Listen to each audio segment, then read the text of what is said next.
These model hatches did not come with sway bars, and I've had this car for like almost 4 years and still not put one in.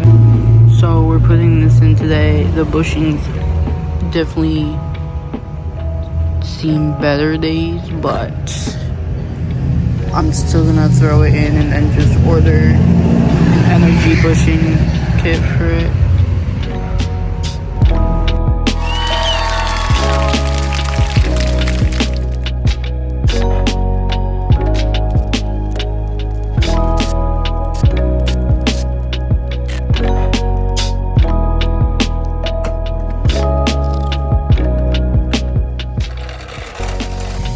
Oil change, sway bar, done.